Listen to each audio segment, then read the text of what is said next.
Hi everyone.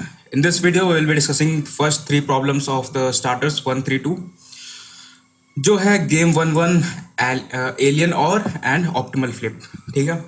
तीनों problems ज़्यादा hard तो नहीं थे, बट हाँ थोड़े सोचने वाले हैं, जैसे कि कोड शेफ कॉन्टेस्ट में होते हैं. तो लेट्स स्टार्ट बाई प्रॉब्लम ए. ठीक है. Problem A, given a list of n batsman, m bowlers, each with a given cricketing skill. Okay. The selector asked to pick a team of 11 members and such that the team has at least 4 batsmen and 4 bowlers. Find the maximum total cricketing skill of a team that you can form. ठीक है. That's the thing. And print -1 if making a valid team is not possible. ठीक है. तो ये है problem statement. Simple language में बात करें तो क्या है कि ये जो है ये बैट्समैन की स्किल्स दे रखी हैं, मतलब फर्स्ट बैट्समैन की स्किल इतनी है, सेकंड की इतनी है, और सो एंड सो फोर्थ. ठीक है. और फिर ये बॉलर्स की स्किल्स है, ठीक है ना. तो n नंबर ऑफ बैट्समैन है और m नंबर ऑफ बॉलर्स दिए हुए हमें, और बोलता क्या है कि हमें 11 मेंबर्स की टीम बनानी है. ओके, एग्जैक्टली 11 मेंबर्स की टीम बनानी है.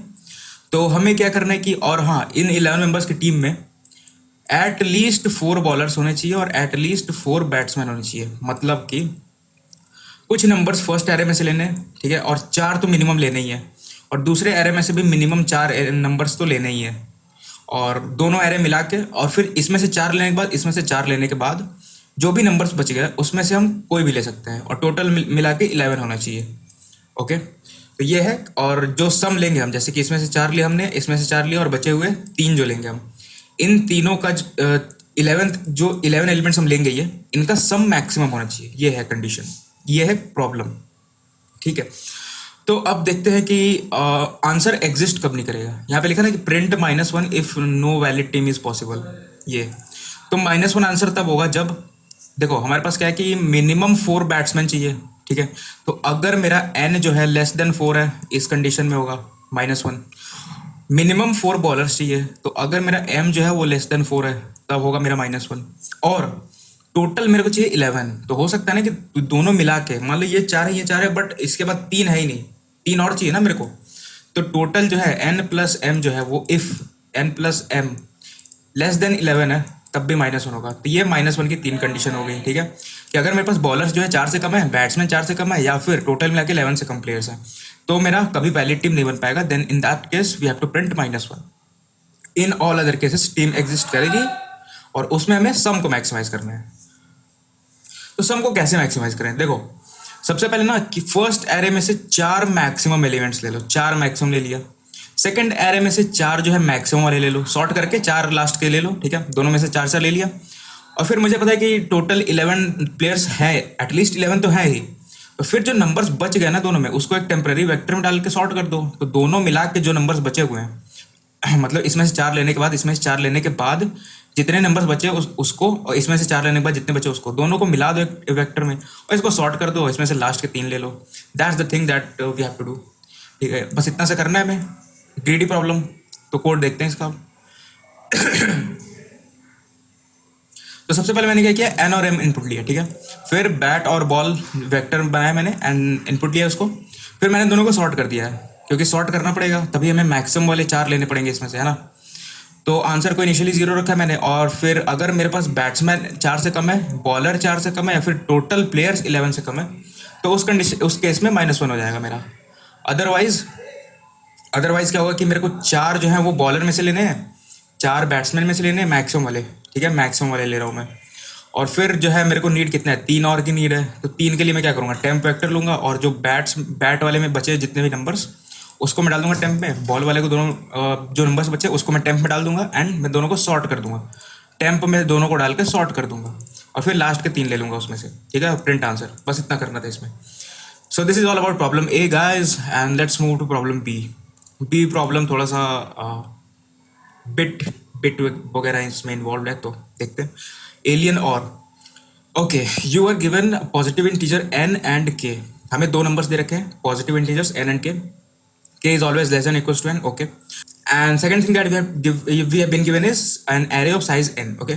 जिसमें कि सारे नंबर जो होंगे, जो n नंबर्स होंगे ना, उनके बाइनरी स्ट्रिंग दिए हुए हैं, बाइनरी फॉर्म में दिया हुआ है वो, और वो उसके लेंथ एग्जैक्टली k दी हुई है. एग्जैक्टली के लेंथ की बाइनरी स्ट्रिंग दी हुई है सारे एन नंबर्स की, ठीक है। अब पूछते क्या प्रॉब्लम है कि for each j from 1 to 2 to the power k your task is to find whether there exist a set of indices such that the decimal values of all the indices decimal और of decimal values of all the numbers at that particular indices is equals to j, ठीक है। Confuse नहीं होना है, देखो मैं बताता हूँ सिंपल वे में प्रॉब्लम क्या है, सिंपल लैंग्वेज में। हमें क्या है कि एन नंबर्स दिए हुए हैं बाइनरी स्ट्रिंग में, आप बाइनरी फॉर्म है, ठीक है, ये बाइनरी फॉर्म है नंबर्स की, ये मतलब 3 नंबर दिए हुए हैं, ये बाइनरी फॉर्म है, ठीक है, ये 3 नंबर दिए हुए हैं। और लेट सपोज मेरे को के की वैल्यू 2 दी हुई है ना, के की वैल्यू 2 दी हुई है। तो ये वाला लाइन जो बोलता है वो बोलता है कि मेरे को 1 से लेके और 2 to the power 2 तक, ये के की वैल्यू है ना, के इक्वल्स टू 2 है, ये 3 है, तो के की वैल्यू जो है 3 तक हो सकती है, लेस देन इक्वल्स टू है ना, तो 3 तक हो सकती है, तो 2 ले लिया मैंने अभी। तो बोलता है कि 1 से लेकर ना 2 to the power 2 तक, ये वाला एक्सक्लूडेड रहेगा, ये इंक्लूडेड रहेगा, इंक्लूडेड मतलब कि 1 2 3, इसके लिए मुझे कुछ वैल्यूज निकालनी है। अब वो वैल्यू क्या होगी, हर नंबर के लिए जैसे 1 2 3 है, तो 2 के लिए कुछ इंडिसेस इसमें होने चाहिए। लेट सपोज मैंने कुछ पेयर सेट ऑफ नंबर्स ले लिए, ये और ये ले लिया, तो इनका जो बिटवाइज और बनेगा वो एग्जैक्टली 2 बनना चाहिए। उसी तरीके से 3 के लिए कुछ नंबर्स के पेयर होने चाहिए, जैसे कि ये ले लिया मैंने, या फिर ये ले लिया, या फिर तीनों ले लिया, तो कुछ मिला के 3 बनना चाहिए उनका बिटवाइज। और उसी तरीके से हर नंबर के लिए आंसर उसमें कुछ पेयर एग्जिस्ट करने चाहिए, उस गिवन एरे में, गिवन नंबर्स में कुछ pair, set of numbers, pair नहीं सेट ऑफ नंबर्स, मतलब 2 भी हो सकते हैं, 3 भी हो सकते हैं, 1 भी हो सकता है। तो कुछ सेट ऑफ नंबर्स लेने के बाद उनका बिटवाइज और जो आएगा वो इस नंबर के इक्वल होना चाहिए, और ये सबके लिए चेक करना है 1 से लेकर 2 to the power k तक, ठीक। ये है प्रॉब्लम स्टेटमेंट। तो ठीक है, इसको सॉल्व कैसे करेंगे अब देखो गाइज, इसमें थोड़ा सा एक कॉन्सेप्ट है, क्या है कि लेट सपोज मेरे पास ith बिट सेट है, लेट सपोज मेरे को 16 दिया हुआ है ना, 16 दिया हुआ है, तो 16 के पहले अगर मेरे को सारे बिट मिल जाए, सारे बिट कितने होंगे, 0 1 2 4 8 एंड 16, लेट सपोज ये है। और मेरे को 16 ये वाला बिट छोड़ो,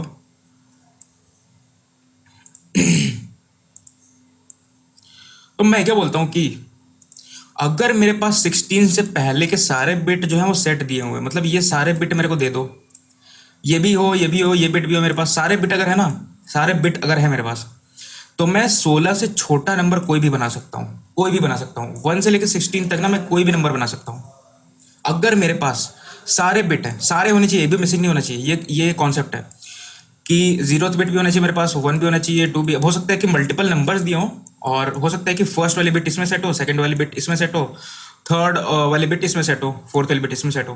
तो मेरे को ना सारे बिट सेट अगर मिल जाए किसी तरीके से, तो उनके कुछ कॉम्बिनेशन से मैं 16 से छोटा कोई भी नंबर बना सकता हूँ। ये है, अगर तुमने थोड़ी बहुत बिट वगैरह, बिट मैनिपुलेशन, बिट मास्किंग ये सब पढ़ा होगा ना, बिट वाले कॉन्सेप्ट्स, तो ये चीज़ पता होगा तुम्हें, क्योंकि नंबर बनता है कैसे, बिल्डिंग ब्लॉक क्या है नंबर का। लेट सपोज मेरे को 7 बनाना है, तो 7 कैसे बनता है, 7 बनता है 4 + 2 + 1, मतलब ये वाली बिट प्लस ये वाली बिट प्लस ये वाली बिट। तो अगर तीनों बिट अवेलेबल होगी तो मैं इन तीनों को सेट कर दूंगा और लेके, है ना, तीन नंबर्स लूंगा जिनमें ये तीनों बिट सेट होंगी, और उनका और लेके और मैं 7 बना दूंगा, है ना। तो मेरे को क्या चाहिए, अब वो बोलता है ना कि 2k है। अब ये वाली बिट देखो, ये वाली बिट कितनी थी, ये वाली बिट थी 0 1 1 2 3 4 5 6, ये वाली 6th बिट थी, 6th बिट, ओके। और यू कैन से 0 बेस के हिसाब से 5th बिट। तो बोलते हैं कि 2 to the power 5 के मान लो 5 है, तो बोलते हैं ना कि 2 to the power 5 से छोटे नंबर सारे बनाने, है ना, 2 to the power 5 से सारे छोटे नंबर बनाने। इसका क्या मतलब है कि 5 से छोटे, 5 से पीछे सारे बिट सेट होने चाहिए, चारों बिट जितने भी हैं, 0 1 2 3 4, ये सारे बिट सेट होने चाहिए, सिंपल। बस ये हमें चेक करना है कि सारे बिट सेट है कि नहीं। और हाँ, एक और चीज़, हमें बिल्डिंग ब्लॉक्स चेक करना है, मतलब कि किसी भी नंबर में 2 बिट नहीं सेट होना चाहिए, ऐसा नहीं हो सकता कि ये और ये सेट हो जाए, क्योंकि इससे मैं फिर 1 कहाँ से लाऊंगा। फिर मान लो कि ऐसा है, ये है, ये दिया हुआ है, ठीक है, तो इससे ना तुम ये वाली बिट है तो तुम्हारे पास, बट तुम 1 नहीं बना सकते हो। मेरे को बिल्डिंग ब्लॉक्स चाहिए, मतलब अलग अलग, ये वाली बिट अलग चाहिए, ये वाली बिट अलग चाहिए, ये वाली बिट अलग चाहिए, इस तरीके से बिट्स चाहिए, ताकि मैं कुछ कॉम्बिनेशन लेके मैं सारे नंबर्स बना सकूं। क्योंकि 1 है ही नहीं मेरे पास, यहाँ पे 1 नहीं बना सकता मैं, 2 मान लो इससे बना सकता हूँ, 3 इससे बना सकता हूँ, बट 4 नहीं बना सकता मैं फिर, जबकि ये वाली बिट है मेरे पास। तो मेरे को सारे बिट्स इंडिविजुअली चाहिए किसी न किसी नंबर में। तो करेंगे क्या हम इसमें ना, कि देखो हम चेक करेंगे कि ये सारे बिट सेट है कि नहीं। जितने के है ना, के की वैल्यू मान लो 3 है यहाँ पे, के की वैल्यू यहाँ पे 3 है, ठीक है, के की वैल्यू 3 और 3 बिट के सारे नंबर दिए हुए हैं। तो मेरे को चाहिए ना कि किसी एक नंबर में सिर्फ ये वाली बिट सेट हो, कोई एक ऐसा नंबर हो जिसमें केवल ये वाली बिट सेट हो, कोई एक ऐसा नंबर चाहिए जिसमें कि सिर्फ ये वाली बिट सेट हो, बस इतना ही चाहिए। इससे ज़्यादा मुझे कोई मतलब ही नहीं है ना, इससे ज़्यादा मुझे कोई मतलब नहीं। और यही वाली बिट केवल इसमें सेट होनी चाहिए, ये वाली बिट और ये वाली बिट नॉन सेट होनी चाहिए, मतलब जीरो होनी चाहिए, ये कंडीशन होनी चाहिए। जैसे कि ये फर्स्ट वाला केस है, ठीक है, ये वाला फर्स्ट वाला केस है, इसमें दो नंबर्स दिए हुए हैं, तो एक में ये वाली बिट सेट होनी चाहिए, एक में ये वाली बिट सेट होनी चाहिए, जैसे कि यहाँ पे दिया हुआ है दोनों, तो इसमें हमारा आंसर एग्जिस्ट करेगा। और ये वाला है तो इसमें भी आंसर यस क्यों है, क्योंकि देखो ये वाली बिट पहले मेरे को मिल गई इसमें, दूसरी वाली इसमें मिल गई, थर्ड वाली इसमें मिल गई। बाकी मुझे मतलब नहीं, क्योंकि मैं और ले रहा हूँ। तो अगर बिल्डिंग ब्लॉक्स है मेरे पास तो और किसी बिट से मुझे फर्क नहीं पड़ेगा, वो सेट हो ना हो, क्योंकि मैं और लूंगा तो ठीक है।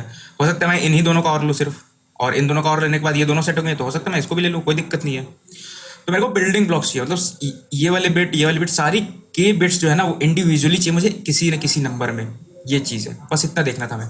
अगर ऐसा है then we can make 0 to you can say 1, to to the power 0 1 होता है, तो 1 से लेकर और 2 टू द पावर के -1 तक के सारे नंबर हम बना सकते हैं, है ना। तो ठीक है, इसका कोड देखते हैं, बस इतना सा कॉन्सेप्ट है इसका। फर्स्ट ऑफ ऑल मैंने क्या किया, एन और के इनपुट लिया है, फिर स्ट्रिंग्स का जो एरे है वो इनपुट लिया है सारे के साइज वाले, है ना। फिर मैंने बिट्स बनाए, यहाँ पे बिट्स एरे बनाया, मतलब मेरे को के साइज का एरे बनाया है। सारी मेरे को के वाली बिट्स सेट चाहिए, मतलब 0 से लेके के तक, 0 से k-1 यू कैन से 0 टू k-1 बिट्स सारी मेरे को सेट चाहिए किसी न किसी नंबर में। अब देखो मैं क्या कर रहा हूँ, मैंने सारी स्ट्रिंग्स पे आइटरेट किया, 0 या n का लूप लगा ना, सारे स्ट्रिंग्स पे आइटरेट किया। अब जो करंट स्ट्रिंग पे मैं आइटरेट कर रहा हूँ उसमें बोलता हूँ कि मेरे को काउंट कितना मिल रहा है, मेरे को सिर्फ एक बिट चाहिए उसमें, एक से ज़्यादा बिट तो मैं नहीं लूँगा। तो ये काउंट वो बिट बता रहा है, और कौन सी बिट उसमें सेट है ये बिट बताएगा, बस इतना सा काम है। अब फिर वही चीज़ मैंने किया है यहाँ पे कि अगर वो 1 है तो फिर काउंट को बढ़ा दो और बिट को जो जहाँ पे 1 मिला है उसको बिट में स्टोर कर लो। और अगर काउंट की वैल्यू 1 है, मतलब सिर्फ एक बिट सेट है, तो मैं बिट्स वाले एरे में उस वाले बिट की वैल्यू बढ़ा दूंगा, मतलब मेरे को वो बिट मिल चुकी है, ठीक। फिर यहाँ पे मैं चेक कर रहा हूँ कि ऑल सेट, मतलब सारी सेट है कि नहीं 0 से k-1 के बीच में। उसके लिए मैं क्या कर रहा हूँ, 0 से k-1 तक चल रहा हूँ, और मैं बोल रहा हूँ कि अगर मेरे को कोई भी बिट ऐसी मिली जो कि सेट नहीं है, मेरे को सारी बिट चाहिए 0 से k-1 तक, तभी मैं 0 to 2 to the power k-1 तक के सारे नंबर्स बना सकता हूँ। तो मेरे को 0 टू k-1 सारे बिट अगर सेट मिल गई तो फिर मेरा ये ऑल सेट वैल्यू ट्रू हो जाएगा। और अगर ऐसा है then answer will be yes, otherwise answer will be no, ठीक है। तो ये थोड़ा सा बिट्स का इसमें कॉन्सेप्ट लग रहा था, but the problem was easy.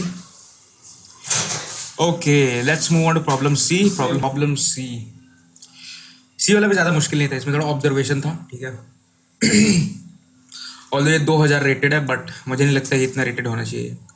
Okay, you are given an array of length n, you are allowed to perform the following operation at most once. हमें एक बार ऑपरेशन करना ही है। ऑपरेशन क्या है, choose an element a i and change the value to ai+1। किसी भी एक element को लो एरे की, मान लो कि ये नंबर्स दिया, तो इसमें किसी भी एक एलिमेंट को लो और उसको 1 से इंक्रीज कर दो, ये ऑपरेशन है। और ये ऑपरेशन हमें सिर्फ एक बार करना है, नॉट मोर देन वंस, ठीक है। उसके बाद क्या बोलता है कि find the maximum count of subarrays having at least 1 even element after performing that operation at most once. मेरे को क्या करना है कि एरे में सब एरेज का काउंट बताना है जिसमें एटलीस्ट एक इवन नंबर हो, ये है प्रॉब्लम स्टेटमेंट। और वो मैक्सिमम काउंट ऑफ सब एरेज बताना है, मतलब ये ऑपरेशन करने के बाद हम सब एरेज को कितना मैक्सिमाइज कर सकते हैं जिनमें कि एटलीस्ट एक इवन नंबर आ रहा हो, ठीक है। ये है प्रॉब्लम स्टेटमेंट। तो जैसे कि ये इन्होंने एक ही टेस्ट केस दे रखा है, बट ठीक है, इसी से समझते हैं। 2 1 3 4 इसमें मेरे को एक ऑपरेशन करना है और काउंट ऑफ सब एरेज बताना है जिसमें कि एटलीस्ट एक इवन नंबर आ रहा हो। तो अगर मैं अभी देखूं तो अभी कितना आ रहा है, अभी मेरे को कितना सब एरेज मिलेंगे। देखो यहाँ से स्टार्ट होने वाले सब एरेज कितने होंगे जिसमें कि एक इवन नंबर आ रहा हो, सारे होंगे। तो इसके आगे 3 पॉइंट्स है तो इसका एंडिंग पॉइंट 3 हो जाएगा, तो यहाँ से मेरे को 3 सब एरे मिले। यहाँ से कितने मिलेंगे जिसमें कि एटलीस्ट एक इवन सब एरे हो, यहाँ से सिर्फ एक मिलेगा क्योंकि इसका एंडिंग पॉइंट ये और ये हो सकता है, बट ये वाला जो है यही इवन है, तो यहाँ से मेरे को 2 मिलेंगे। यहाँ से सिर्फ एक मिलेगा, यहाँ से भी एक मिलेगा, ठीक। और सॉरी यहाँ से 4 मिलेंगे क्योंकि ये सिर्फ खुद भी तो एक सब एरे होगा। ओके, तो यहाँ पे मेरे को कितने 4 तो 6 1 7 टोटल सब एरेज मिले जिसमें कि एटलीस्ट एक इवन नंबर हो, है ना, 7 मिले। अब मेरे को ऑपरेशन करना है इसमें कुछ, जिससे कि मैं इन सब एरेज के काउंट को बढ़ा सकता हूँ। वो ऑपरेशन मैं कहाँ करूँगा? देखो ये टेस्ट केस बहुत फालतू दे रखा है इन लोगों ने, इसका कोई मतलब नहीं है, क्योंकि इसमें दो ही ऑड नंबर्स हैं और कहीं भी तुम ऑपरेशन कर दो। मान लो इस पे कर दिया मैंने, तो ये 4 बन जाएगा, तो मेरे को 9 आंसर मिल जाएगा। या फिर तुम इस पे भी कर दो, ये 2 हो गया, ये 3 रह गया, तब भी आंसर 9 ही मिलेगा। तो ये टेस्ट केस बहुत ही फालतू था, इससे कुछ मिलने वाला नहीं है। तो देखो गाइस, इसमें ऑब्जर्वेशन क्या है, कैसे सॉल्व करेंगे इसको। तो ये मेरे पास कुछ नंबर्स दे रखे हैं, ठीक। अब नंबर्स किस फॉर्म में होंगे ये देखो, कुछ इवन नंबर्स आ रहे होंगे, कुछ फिर ऑड नंबर आएंगे, कुछ ऑड नंबर आएंगे, हो सकता है एक भी आ जाए, एक आ जाए, कॉन्टिन्यूस से की बात कर रहा हूँ अभी। फिर कुछ इवन नंबर आएंगे, फिर कुछ ऑड आएंगे, है ना। मैं किस में इंटरेस्टेड हूँ, मैं बोलता हूँ कि ये वाला मेरा ऑड है और ये वाला ऑड है। एक बात बताओ, देखो जो इवन नंबर्स हैं उनसे मुझे कोई फर्क पड़ रहा है? उनसे मुझे कोई फर्क नहीं पड़ रहा, क्योंकि वो जिस भी सब एरे में हो, मतलब उसका स्टार्टिंग या फिर एंडिंग पॉइंट जो भी होगा, उसमें वो नंबर तो आ रहा होगा इवन वाला, तो उससे मुझे कोई फर्क नहीं पड़ रहा है।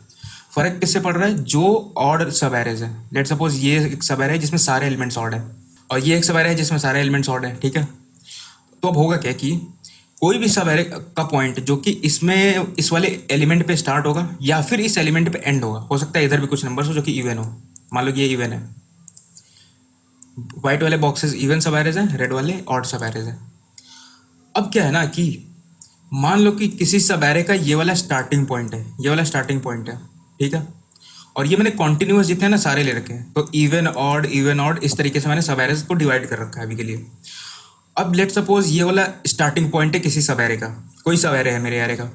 अब मान लो उसका एंडिंग पॉइंट जो है वो इस वाले को क्रॉस कर जाता है, इस पॉइंट को, या फिर इवन वाले में आ जाता है, तब तो मेरे को इस सब एरे में एक इवन तो मिल ही गया ना, तो उससे कोई फर्क नहीं पड़ेगा। फर्क कहाँ पड़ेगा?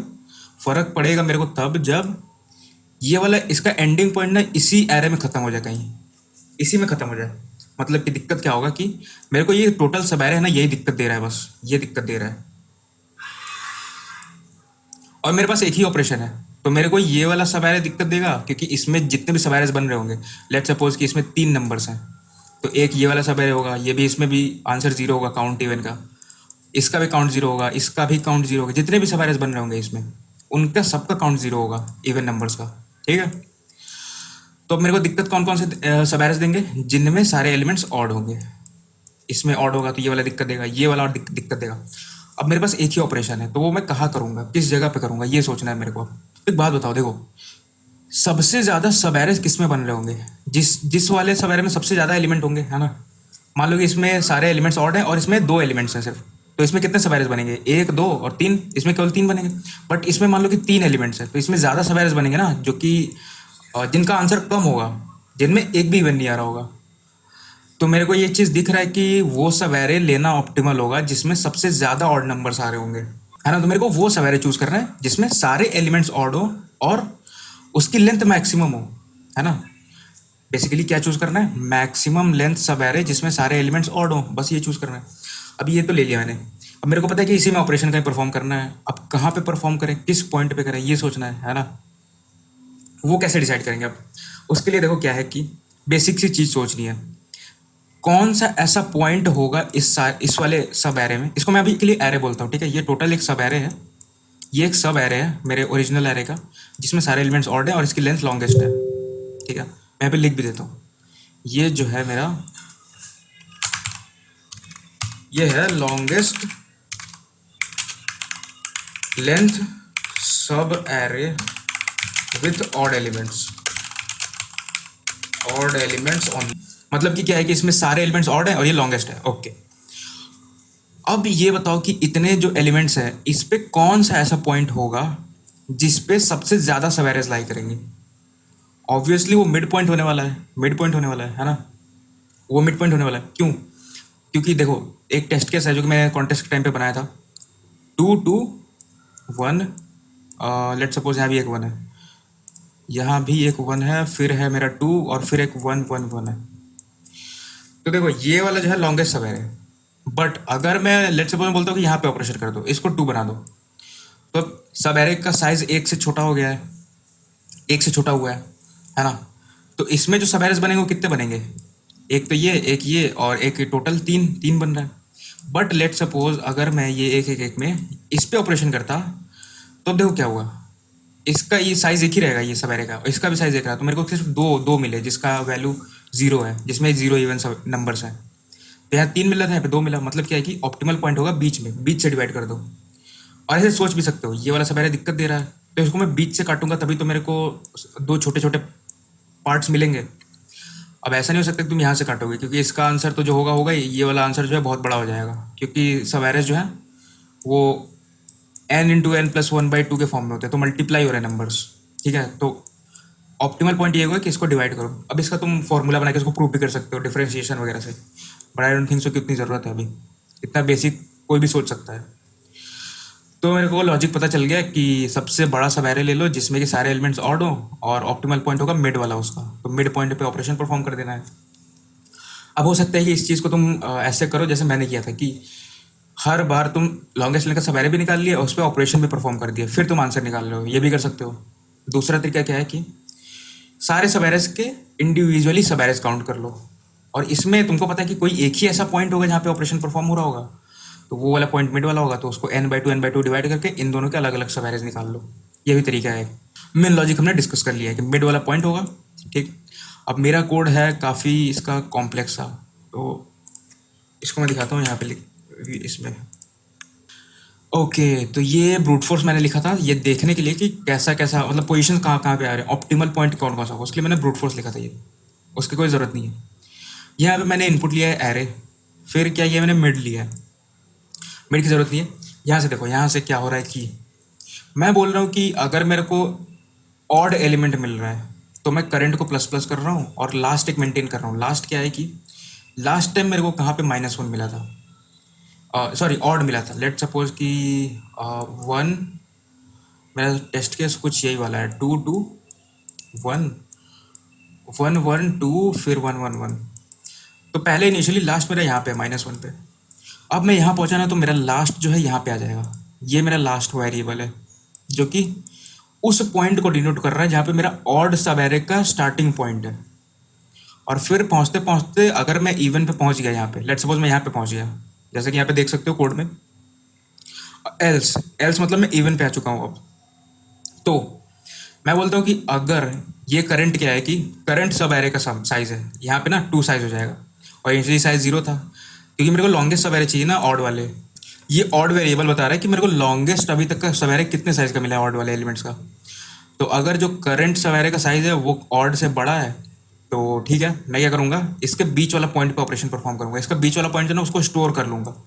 वो कैसे स्टोर कर रहा हूँ, यहाँ पे देखो, इंडेक्स में स्टोर कर रहा हूँ उस चीज़ में। इनिशियली इंडेक्स मेरा क्या है, इनिशियली इंडेक्स मेरा यहाँ पे -1 है। अब मैं बोलता हूँ कि अगर मैं इवन पे पहुँचा ना तो जो सब एरे है अगर वो बड़ा है मेरा, मतलब वो लॉन्गेस्ट है, तो उसका मिड वाला पॉइंट स्टोर कर लो। वो कैसे कर रहा है, ये लास्ट है, इसमें प्लस कर देंगे हम इन दोनों का डिफरेंस बाई 2, मतलब ये वाला डिस्टेंस, तो मेरे को ये वाला बीच वाला पॉइंट मिल जाएगा, है ना, बीच वाला पॉइंट। तो इस तरीके से मैं बीच वाला पॉइंट स्टोर करते आ रहा हूँ ये वाले पार्ट में। और फिर ये उसके लिए है कि मान लो कि कभी मेरा इवन आया ही नहीं, तो ये वाला चीज़ है। तो इस वाले सवेरे को हैंडल करने के लिए मैंने ये केस लिखा है यहाँ पे। फिर मेरे को ऑप्टिमल पॉइंट मिल चुका है एरे में जहाँ मेरे को ऑपरेशन परफॉर्म करना होगा, तो वहाँ पे मैंने ऑपरेशन कर दिया है। अब उसके बाद देखो आंसर कैसे निकाल रहे हैं। अभी तक हमने क्या किया है कि ऑप्टिमल पॉइंट ढूंढ के वहाँ पे ऑपरेशन परफॉर्म कर दिया एरे में। अब मेरे को सब एरेज का काउंट चाहिए इसमें, वो कैसे निकाल रहा हूँ मैं। देखो मेरे को अब फाइनल एरे मिल चुका है जो कि मेरा बनेगा ऑपरेशन करने के बाद। यहाँ पे क्या बनना है, 2 2 1 1 2 1 1 1 2 2 1 1 2 1 1 1। तो यहाँ पे ऑप्टिमल पॉइंट कौन सा होगा, ये वाला होगा, क्योंकि लॉन्गेस्ट सवारी का मिड यही है, तो यहाँ पे मैंने 2 कर दिया। अब मैं क्या कर रहा हूँ ना कि टोटल सवारीज कितने होंगे मेरे एरे में, n into n plus 1/2। Total subarrays का काउंट मेरा इतना होगा, n इंटू एन प्लस 1/2। अब इसमें से मैं वो सवारीज हटा दूंगा जिसमें सिर्फ ऑड वाले बन रहे होंगे, जैसे कि ये एक ऑड बन रहा है, तो इसमें जितने भी सवारीज बन रहे होंगे वो मेरे कभी उसमें कभी इवन नंबर नहीं आएगा। तो मैं सिर्फ वही कर रहा हूँ कि ऑड कॉन्टिन्यूस ऑड्स ढूंढ रहा हूँ, और उनमें कितना बनेगा, लेट सपोज इसका लेंथ 2 है, इसका लेंथ मैं बोलता हूँ x है, तो इसमें सब एरेज बनेंगे x into x plus 1/2, x multiplied by x plus 1/2। ठीक, तो इतना मैं घटाते जा रहा हूँ जहाँ भी मेरे को ऑड सब एरेज मिल रहे हैं।